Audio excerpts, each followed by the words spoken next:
Everything that brought me alive, going wrong like nonsense, playing with the monsters. They brought me alive, but got no alibi. It's a lover's fight without an alibi. It's up my hands without an alibi.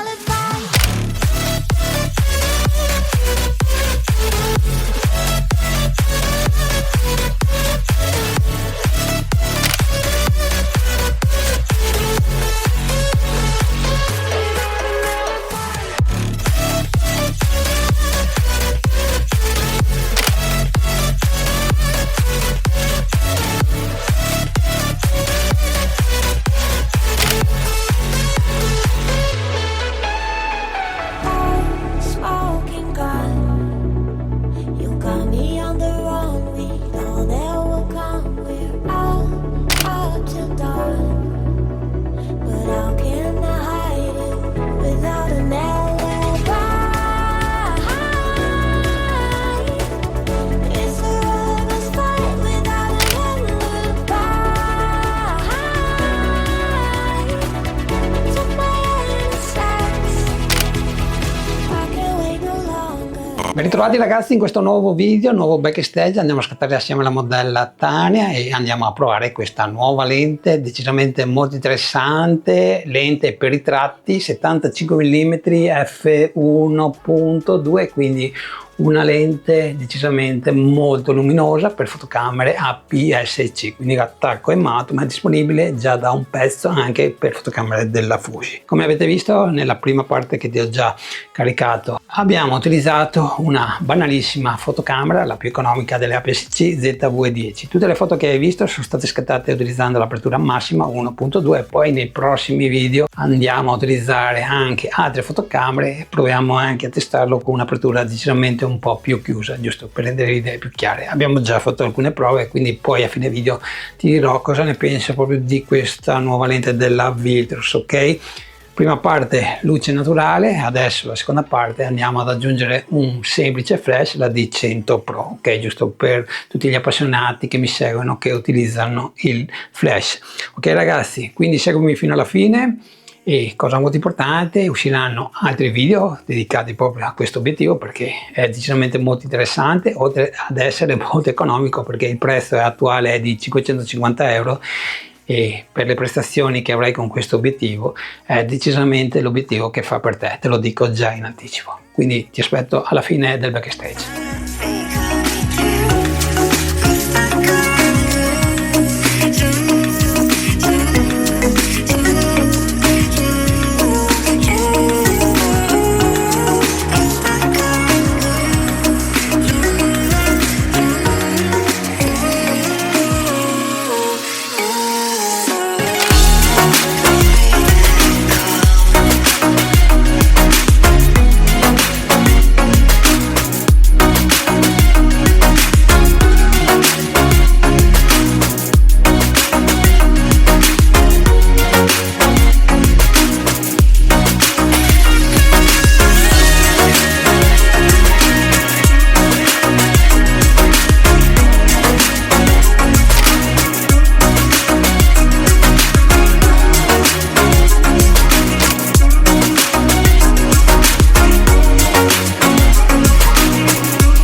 A questo punto ragazzi, dopo aver visto il primo video backstage dedicato a questa nuova lente di Viltrox, ricordiamo 75 mm 1.2 per fotocamera APS-C, quindi a tutti gli effetti un 112 mm rapporto crop full frame, ok?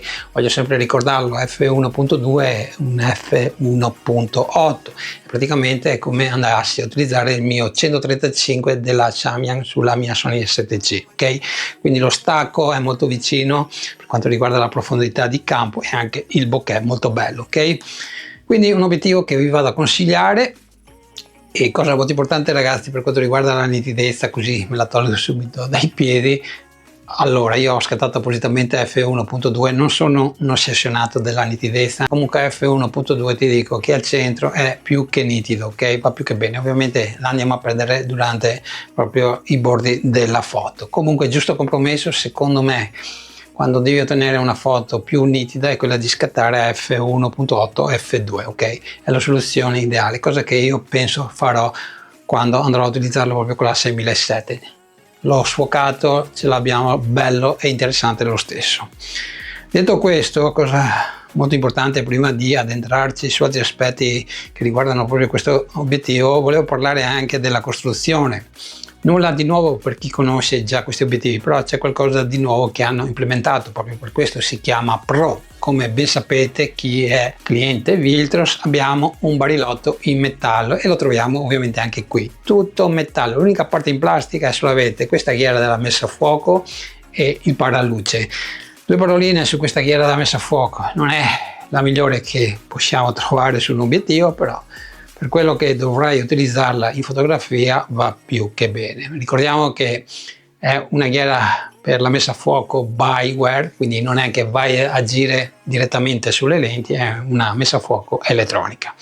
Quindi detto questo, cosa hanno implementato su questo obiettivo che ha la dicitura Pro? Beh, tre cose molto importanti e te le vado subito a elencare. Allora, la prima cosa che per me è fondamentale è questo tastino, dove ovviamente tu andrai a mettere una funzione che andrai a richiamare, che andrai a utilizzare molto spesso. Molto utile, specialmente per chi utilizza fotocamere con pochi tasti che puoi personalizzare, come la ZV-10, la Sony A7C.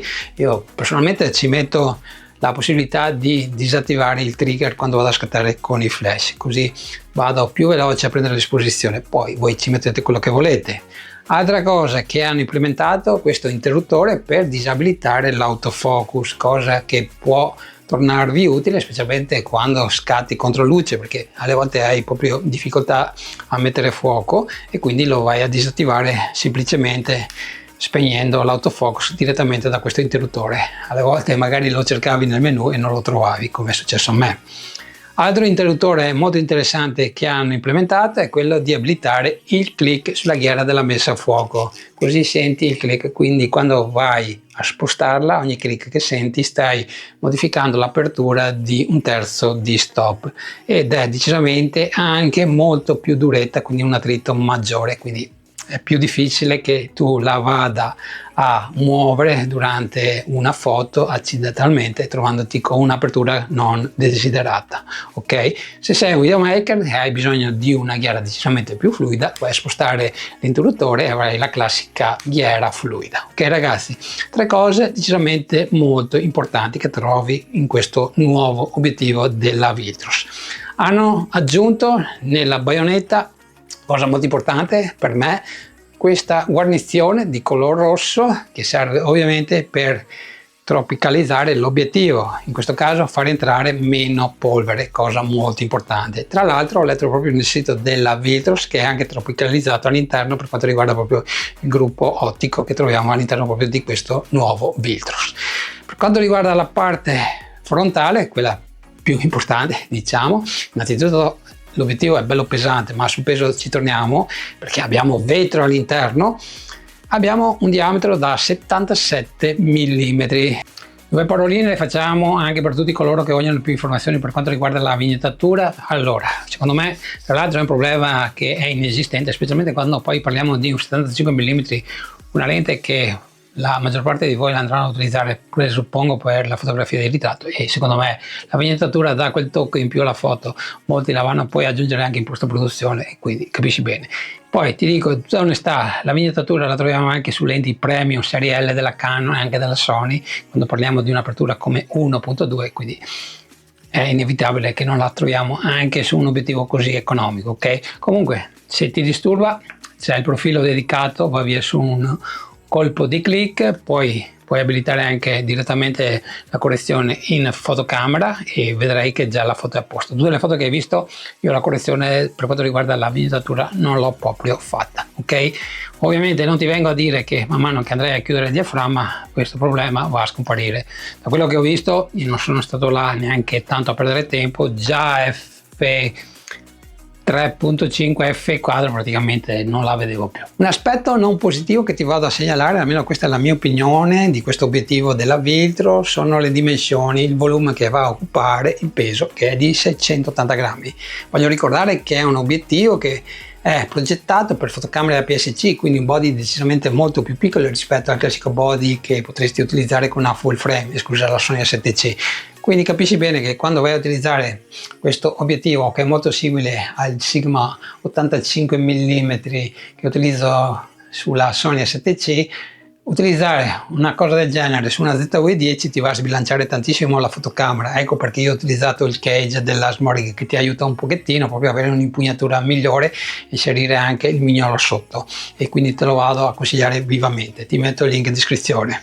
Poi per quanto riguarda la 6007, dal momento che ha un body decisamente molto simile a quello della 7C, però è più profondo perché l'ho visto proprio dalle caratteristiche, 1 centimetro in più, quindi l'impugnatura è decisamente migliore, quindi è una cosa che possiamo anche perdonare alla Viltro dal momento che abbiamo un obiettivo economico con delle prestazioni decisamente elevate.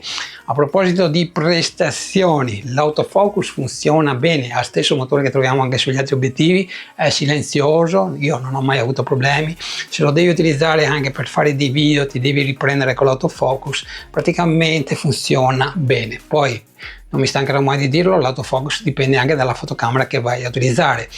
Io praticamente l'ho provato con la 6003, con la ZV-10 e con la Sony A7C e problemi non ne ho avuti. Ok ragazzi, comunque ti posso anche dire che la Viltro, dal momento che qui abbiamo una porta USB di tipo C proprio nella baionetta, come ti ho detto nei video precedenti quando ti facevo la recensione di questi obiettivi della Viltro, rilascia periodicamente dei nuovi firmware dove va a migliorare proprio le prestazioni dell'autofocus. La distanza minima di messa a fuoco potrebbe essere elevata per alcuni di voi perché è di 88 cm. Personalmente non li considero una cosa assurda, perché 88 cm per una focale del genere, anche quando fai la classica foto di ritratto a mezzo busto o anche un headshot, ti allontanerai ben oltre il metro, quindi il problema non sussiste.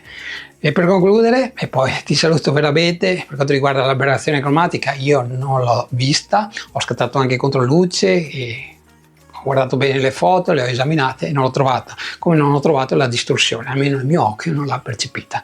Quindi tutte queste cose da nerd, te le vado a dire in poche parole, non sussistono. Per quanto riguarda la vignettatura, te l'ho già detto prima, ce n'è un po', ma si risolve proprio in Lightroom dal momento che c'è il profilo. Ok ragazzi, questo è a grandi linee tutto quello che ti dovevo dire di questo nuovo obiettivo. Se hai domande ti aspetto qui sotto nei commenti, ma ti darò sicuramente nuovi feedback quando andremo a scattare ancora con questo obiettivo, e lo faremo molto presto. Quindi ti saluto e ti do appuntamento al prossimo video. Ciao!